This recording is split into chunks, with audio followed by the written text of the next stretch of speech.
Cerca Teleeuropa sul tuo Play Store o Apple Store e scarica la nostra app.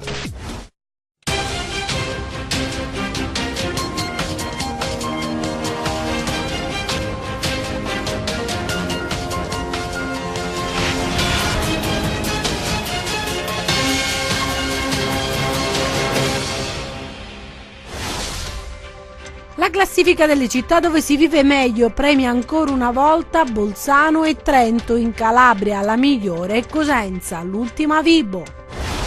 Giovani in fuga dalla Calabria sono andati via in 180.000 negli ultimi 15 anni, il dato emerge da un rapporto annuale di Demoscopica per la BCC. Ancora un guasto all'Abate Marco, sospesa l'erogazione dell'acqua a rubinetti a secco in quasi tutta l'area urbana di Cosenza. Manca poco per l'ufficialità, ma Scure è ormai lontano dalla Calabria, già scelto quasi il suo successore, si tratterebbe di un generale dei carabinieri in pensione. L'ospedale di Mormanno, interessato dai lavori di ammodernamento, rischia di non rientrare nei piani di accreditamento. L'appello del sindaco: attenti a non penalizzare la città. La candidatura di Marco Minniti alla segreteria nazionale del partito scuote il PD calabrese. Non tutte le componenti sosterranno il progetto politico dell'ex ministro. Padre e 2 figli sono finiti agli arresti domiciliari con l'accusa di estorsione aggravata e danneggiamento ai danni di un avvocato vibonese.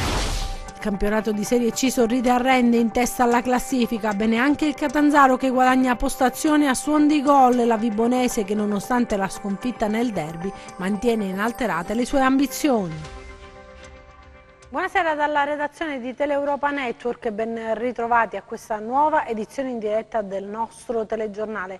Lo abbiamo visto dai titoli, è in Italia che viaggia a 2 velocità, perché la classifica delle città dove si vive meglio premia ancora una volta alcune città del nord, fra cui Bolzano e Trento. In Calabria invece la migliore è Cosenza, ultima invece Vibo Valentia. Come si vive nelle città calabresi? Beh, in base alla classifica di Italia Oggi non benissimo, visto che nessuno dei 5 capoluoghi di provincia raggiunge i primi posti della graduatoria e Vibo Valentia ancora una volta in maglia nera e si colloca all'ultimo posto, dunque è la città italiana dove si vive peggio. La classifica è stata redatta considerando le informazioni relative a criminalità, affari e lavoro, ambiente, disagio sociale e personale, popolazione, servizi finanziari e scolastici, sistema salute, tempo libero, tenore di vita. In Calabria dunque performance lontanissime dalle città del nord-est che anche quest'anno conquistano il podio, Bolzano in testa. È vero però che qualche miglioramento c'è stato, come a Cosenza che passa dall'87° posto dello scorso anno all'84° e la città dei Bruzzi è quella dove la qualità della vita è migliore rispetto alle altre calabresi. Reggio Calabria passa dal 102° posto dello scorso anno al 93°, Catanzaro invece oggi al 95° posto perde qualche posizione, era al 92°. Crotone, che si trova al 98°, guadagna a fatica qualche punto in più, era 101°. E infine, come dicevamo, Vibo Valentia, che offre le peggiori performance d'Italia in termini di qualità della vita e rimane ferma all'ultimo posto della classifica. Parliamo invece adesso dei giovani in fuga dalla nostra regione. Sono andati via in 180.000, pensate un po', negli ultimi 15 anni. Il dato emerge da un rapporto annuale di Demoscopica per la BCC.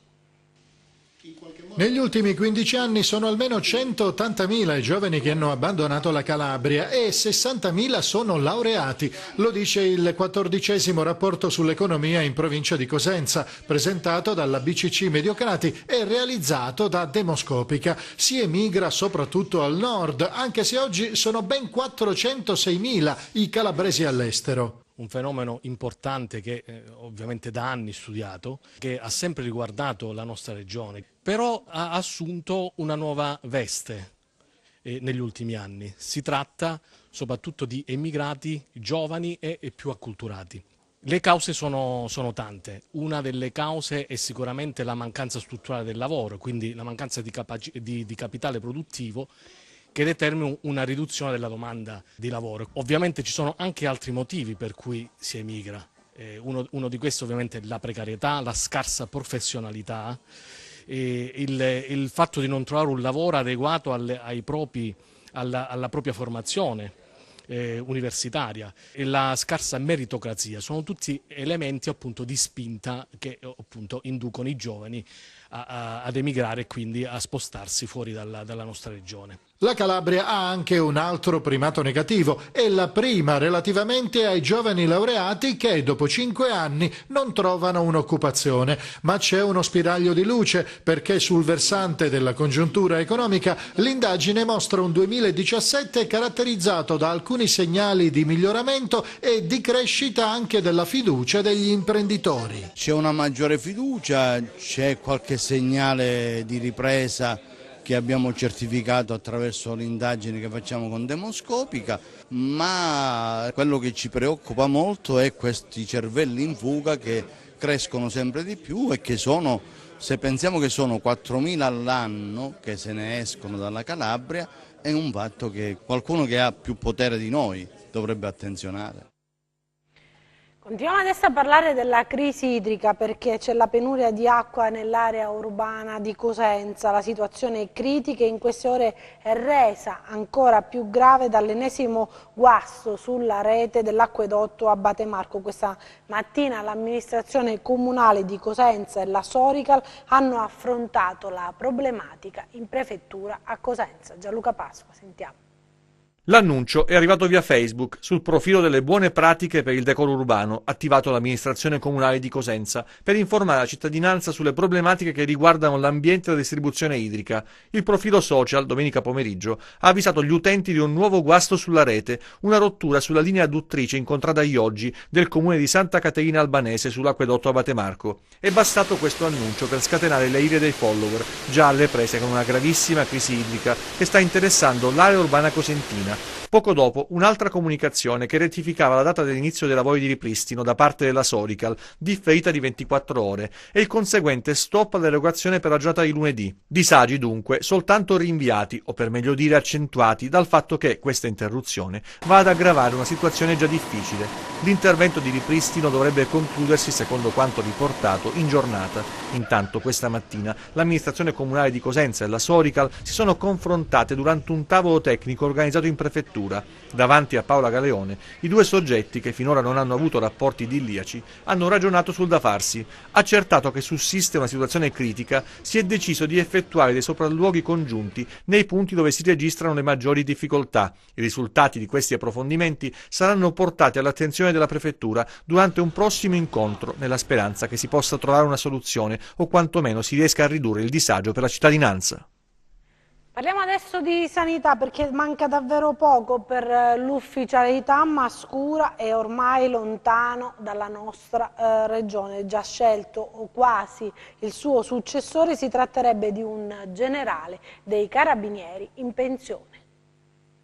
Le nostre anticipazioni nel TG di sabato hanno trovato conferma. Pronta la sostituzione del commissario ad acta Massimo Scura.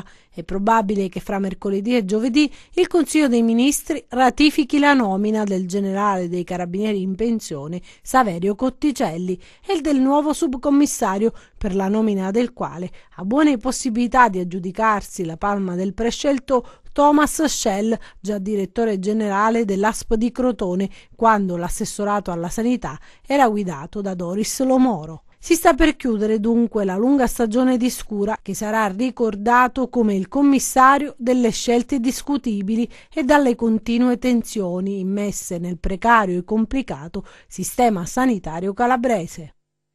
E a proposito di sanità, l'ospedale di Mormanno, interessato da alcuni lavori di ammodernamento, rischia di non rientrare nei piani di accreditamento. L'appello è del sindaco, che dice attenti a non penalizzare la città. Lo ha dichiarato il primo cittadino ai microfoni della nostra Rosalba Baldini. Sindaco, c'è questo ospedale che rischia di non essere accreditato, quindi di perdere tutti questi, di sperperare quello che è stato poi un investimento pubblico. Certo, come no, noi dovremmo lavorare così come stiamo già facendo anche col nuovo commissario, perché è notizia di oggi della nomina del nuovo commissario per la sanità in Calabria. Devo dirlo, purtroppo una gestione commissariale che è stata a mio avviso fallimentare. Speriamo di riuscire con il nuovo commissario a dare seguito, a valorizzare questa struttura, perché come potete vedere anche dalle immagini indagini. È una struttura che sarà sicuramente all'avanguardia sia a livello di posti letto che a livello di attrezzature. Però al momento che cosa rischia? Rischia purtroppo, se non c'è una volontà da parte del commissario sull'accreditamento, rischia di rimanere, diciamo, sottoutilizzato, e questo è quello che vogliamo scongiurare. Parliamo adesso di politica, perché la candidatura di Marco Minniti alla segreteria nazionale del partito scuote il Partito Democratico Calabrese. Non tutte le componenti sosterranno il progetto politico dell'ex ministro. C'è una fetta consistente del PD calabrese che, non appena appresa la notizia che Marco Minniti si candida alla guida del partito, ha dedicato all'ex ministro il famoso brano di Lucio Battisti dal titolo Ancora tu. E questa la dice lunga sul clima che si respira tra gli ex compagni calabresi. Il primo a canticchiare il motivetto è stato Mario Liverio. Sì, proprio il presidente, amico di vecchia data di Minniti, sostenitore indiscusso di 1000 battaglie dell'ex inquilino del Viminale. Si tratta di un colpo a sorpresa? Ma no. Chi segue le vicende politiche calabresi non può rimanere sorpreso. È da tempo ormai che i due non si piacciono più. Da quando il governo di cui Minniti ha fatto parte, diciamo, non ha remato nella direzione auspicata dal governatore. Il balletto, o la farsa, fate voi, della vicenda legata al commissario della sanità è solo uno dei tanti bocconi amari mandati giù da Oliverio. Insomma, il buon Minniti si mette l'anima in pace. Il presidente e il gruppo di cui lo stesso fa parte e che comprende anche la deputata Enza Bruno Bosio non saranno dalla sua parte. È la prima volta che succede, il primo vero, forte, visibile segnale che nel PD del gruppo storico che sembrava essere granitico non v'è più traccia. È vero che dopo il 4 marzo è cambiato tutto, che ognuno è libero di autodeterminarsi e che la famosa direttiva di partito è andata a farsi benedire, anche perché non c'è più nemmeno il partito. E così, mentre Magorno, Viscomi e altri fanno sapere a Minniti che lo sosterranno, gli altri, i più numerosi, gli scontenti e quelli che hanno il dente avvelenato, no. Convoglieranno i consensi di cui dispongono su Zingaretti. Siamo dunque solo all'inizio di quella che si preannuncia come la più aspra e combattuta battaglia, al termine della quale difficilmente il PD somiglierà al partito che abbiamo conosciuto in questi ultimi anni. Parliamo adesso di cronaca, ci spostiamo a Vibo Valentia perché padre e 2 figli sono finiti agli arresti domiciliari con l'accusa di estorsione aggravata e danneggiamento ai danni di un avvocato vibonese. Un fondo agricolo di circa 700 metri quadrati ubicato nelle campagne di Sant'Angelo di Gerocarne, conteso da oltre un decennio. Da una parte un avvocato, già vittima di un tentato omicidio 8 anni fa, dall'altra una famiglia che pretende con le buone ma soprattutto con le cattive la proprietà di quel terreno. I carabinieri del nucleo operativo e radiomobile della compagnia di Serra San Bruno, supportati dai militari delle stazioni di Soriano e Vazzano, hanno eseguito 3 misure cautelari. Ai domiciliari sono finiti Giuseppe Donato 49 anni, Salvatore Donato 24 anni e Peppino Donato 20 anni, padre e figli, tutti residenti a Sant'Angelo di Gerocarne, a vario titolo accusati di estorsione aggravata continuata, danneggiamento seguito da incendio, detenzione e porto abusivo di pistola. Una vicenda in 2 fasi, l'ultima delle quali ha portato agli arresti odierni, con le indagini avviate un anno fa, il 15 ottobre, quando nella stessa frazione venne appiccato un incendio ad un capannone per colpire, si è poi scoperto, una persona che aveva avuto il torto di aver accettato di lavorare in quel fondo agricolo per conto del proprietario, oggetto di attenzioni da parte della famiglia Donato, che cercava di impossessarsene con minacce e pressioni. I militari quindi hanno ricostruito le intimidazioni verso l'avvocato vibonese, più volte minacciato di morte anche mediante l'utilizzo di una pistola indebitamente detenuta. L'atteggiamento intimidatorio adottato dalla famiglia Donato era volto a far desistere, oltre al proprietario del fondo stesso, tutti i potenziali acquirenti del terreno. C'è da sottolineare un aspetto, la collaborazione delle vittime che ha aiutato le indagini. Sì, la collaborazione delle vittime questa volta è stata fondamentale, in quanto ci hanno già fornito da subito le prime informazioni che hanno indirizzato le indagini. Il nostro lavoro è stato sostanzialmente quello di riscontrare tutte queste informazioni per addivenire alle fonti di prova utili per sostenere l'accusa in giudizio. Una ricostruzione attenta che ha riportato alla luce un fatto che ormai da tempo si portava avanti. Sì, un fatto che diciamo si divide in 2 fasi, una fase per la quale praticamente si è già arrivati in condanna e l'odierno provvedimento che prende in considerazione i fatti a partire dal 2015 sino alla data odierna. Parliamo adesso dell'inchiesta denominata Quinta Bolgia, perché l'ex parlamentare Pino Galati non ha risposto al GIP e i suoi legali hanno presentato istanza al riesame di Catanzaro. Si è avvalso della facoltà di non rispondere nel corso dell'interrogatorio di garanzia davanti al GIP dell'ex deputato del centrodestra Pino Galati agli arresti domiciliari dal 12 novembre scorso nell'ambito dell'operazione denominata Quinta Bolgia condotta dalla Guardia di Finanza. I difensori di Galati hanno però presentato istanza di riesame al Tribunale delle Libertà di Catanzaro. L'arresto dell'ex deputato è stato disposto nell'ambito di un'inchiesta condotta dalla DDA di Catanzaro in cui sono rimaste coinvolte complessivamente 24 persone, 12 in carcere e 12 ai domiciliari. L'accusa nei confronti dell'ex parlamentare è di abuso d'ufficio aggravato dalle modalità mafiose. Insieme a Galati sono finiti gli arresti domiciliari, fra gli altri Luigi Muraca, componente del Consiglio Comunale di Lamezia, sciolto nel 2017 per infiltrazioni mafiose, l'ex direttore generale dell'ASP di Catanzaro Giuseppe Perri, Giuseppe Pugliese, direttore amministrativo dell'ASP sino all'ottobre del 2017, ed Eliseo Ciccone, già responsabile del SUEM 118 e ora destinato ad altro incarico. La libertà non ha pizzo e la campagna anti-racket promossa da Libera, l'iniziativa è stata presentata in una conferenza stampa a Catanzaro. I tentacoli della criminalità organizzata soffocano con forza l'economia locale attraverso le richieste insistenti di pizzo. Ecco perché nasce la campagna anti-racket e anti-usura promossa da Libera e che si chiama La Libertà non ha pizzo, per sostenere fattivamente imprenditori e commercianti che vogliono ribellarsi alla morsa dell'usura e delle estorsioni. Se è vero che pubblicamente la campagna l'abbiamo avviata oggi, è altrettanto vero che per noi questa campagna è iniziata già da 3, 4, 5 anni, da quando abbiamo iniziato a incontrare imprenditori, piccoli imprenditori, commercianti, piccoli commercianti della zona di Catanzaro, della zona del Crotonese, della zona dell'Ametino, cioè vale a dire persone che pian piano si sono aperte, si sono confidate, abbiamo accompagnato talvolta la denuncia, altre volte ancora con fatica stiamo cercando di accompagnare la denuncia. Allora questo è uno scenario che da un lato sicuramente è uno scenario abbastanza preoccupante perché vuol dire che c'è un fenomeno sul territorio, dall'altro lato invece uno scenario che ci lascia delle positività perché se accompagnati e se vedono che ci sta un'attenzione da parte della cosiddetta società civile, chi oggi è vittima di racket, di usure e comunque della criminalità mafiosa si confida. Ma quali sono i numeri nella nostra regione? Nell'ultimo triennio a livello nazionale noi abbiamo incontrato su questi temi 1400 persone circa. In Calabria nel 2017 sempre a livello nazionale ne abbiamo incontrati 600, di questi 600 in Calabria circa 130.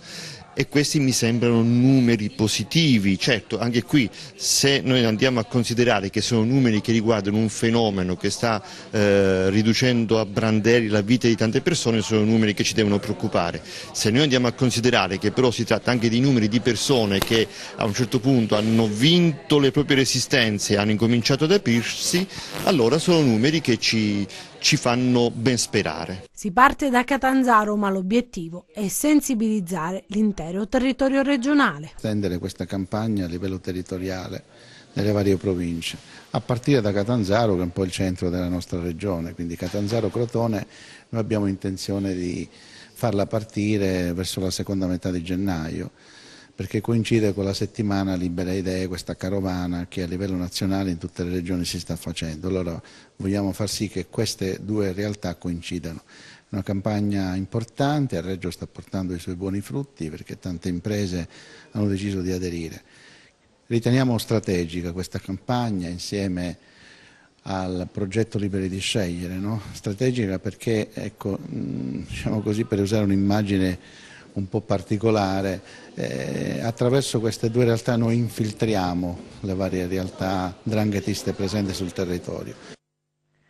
A proposito di racket, l'arcivescovo metropolita di Reggio Calabria Bova, Monsignor Giuseppe Fiorini Morosini, ha visitato il negozio Zero Glutine Life, obiettivo di un attentato incendiario nella notte fra mercoledì e giovedì scorsi a Reggio Calabria. Il presule, che il giorno dell'attentato si trovava fuori città, una volta tornato a Reggio, ha detto in un comunicato della diocesi, ha voluto incontrare i titolari del negozio, un modo per esprimere la solidarietà delle comunità diocesane attraverso il suo pastore, che si è intrattenuto proprio con la signora Anna Pontari e il figlio proprio dinanzi a ciò che resta del negozio. Presente anche il proprietario dell'immobile, al quale Monsignor Morosini ha espresso la sua vicinanza. Adesso vediamo i nostri 100 secondi di cronaca.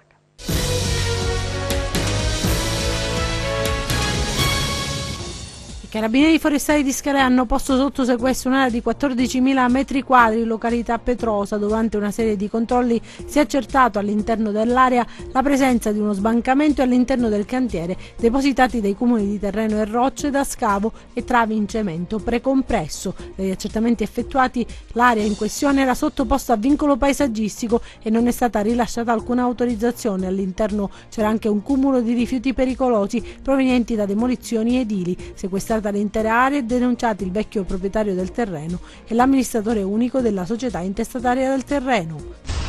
Il Tribunale di Castrovillari ha respinto la richiesta di incandidabilità che il Ministero dell'Interno aveva proposto nei confronti dell'ex sindaco di Cassano Gianni Papasso. Il comune calabrese, lo ricordiamo, fu sciolto per infiltrazioni mafiose dal Consiglio dei Ministri quasi un anno fa.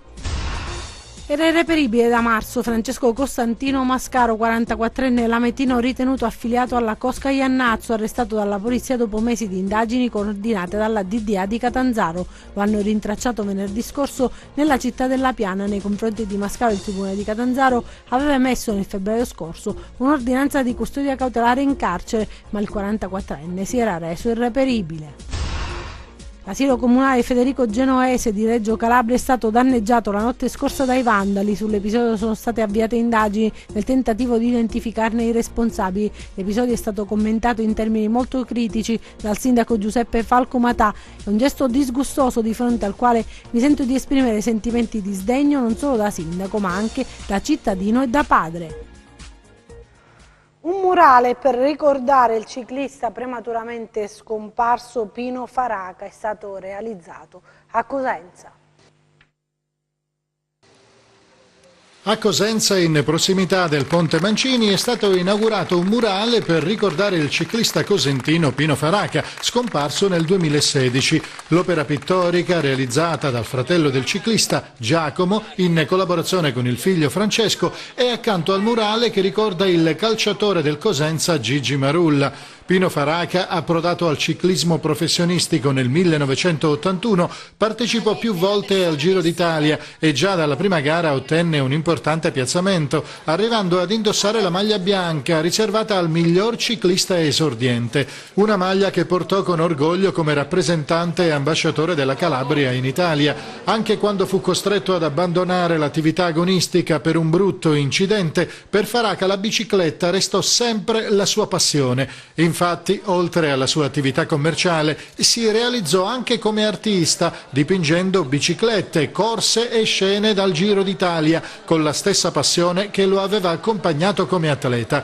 L'amministrazione comunale di Cosenza ha inteso rendergli omaggio con un'opera permanente sui muri della città, un'occasione in più per festeggiare il riconoscimento di città europea dello sport 2020, consegnato a Cosenza la scorsa settimana nella sede del CONI di Roma. Parliamo adesso di calcio, in attesa della Serie B che si svolgerà il derby lunedì prossimo proprio fra Crotone e Cosenza. In Serie C il campionato sorride, arrende in testa alla classifica, bene anche il Catanzaro che guadagna postazioni a suon di gol e la Vibonese che nonostante la sconfitta maturata nel derby mantiene inalterate le sue ambizioni.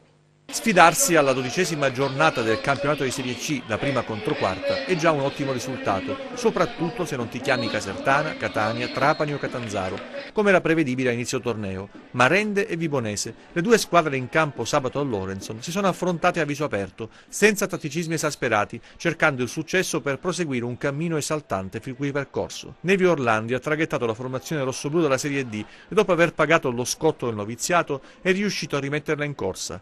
Il derby delle sorprese lo ha vinto la formazione di casa, sfruttando una delle migliori giocate del tandem Rossini-Vivacqua, una strana coppia ben assortita che sta trascinando i biancorossi sempre più in alto. Si consola la Vibonese, protagonista di una buona prestazione e pronta ad affrontare un ciclo di gare non trascendentali che potrebbero regalare altre soddisfazioni. Risale la corrente anche Catanzaro, mettersi alle spalle gli alti e bassi inizio stagione era l'imperativo per la formazione di Auteri e anche la vittoria su Rieti serve a raggiungere l'obiettivo. Nonostante un approccio non felice, giallorossi sono riusciti ad avere ragione dei razziali, sbloccandosi in occasione del calcio di rigore procurato e trasformato da Canutè e concretizzando le altre palle gol costruite, con Ciccone prima e Fischnaller nel finale di gara. Una prova di cinismo da parte dei padroni di casa, qualità che finora era mancata a Statelli e compagni e che risulta indispensabile in un campionato combattuto come quello della Serie C, caratterizzato da un gioco spesso poco spettacolare e avaro di occasioni. Per i giallorossi, il recupero della gara con la Regina offrirà una chance di ravvicinare posizioni di classifica più interessanti. Ma noi non è che abbiamo giocato una brutta partita, è che a volte siamo frenetici perché dopo il doppio vantaggio pensiamo sempre di andare a 1000 all'ora, non a 100 all'ora. Allora lì sciupiamo delle situazioni e poi siamo costretti a fare delle rincorse per recuperare palla e quindi andava letta diversamente, con una gestione migliore del possesso palla e tante volte siamo stati frenetici, ma non è che abbiamo fatto una brutta partita. Poi ci sono anche gli avversari, questa è una squadra che ha 5-6 giocatori, ve l'avevo detto, importanti. Adesso vediamo le previsioni del tempo.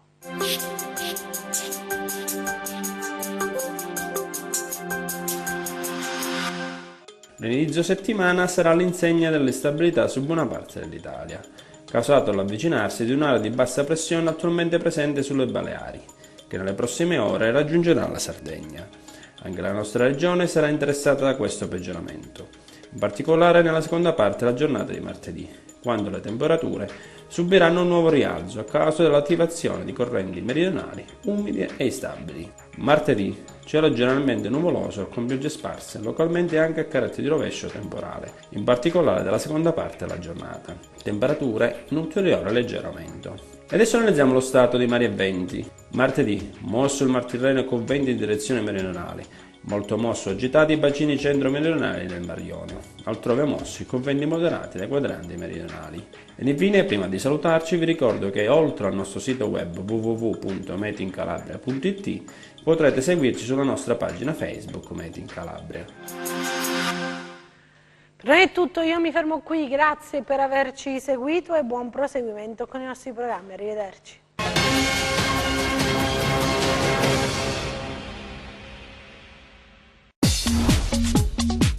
Cerca Teleeuropa sul tuo Play Store o Apple Store e scarica la nostra app.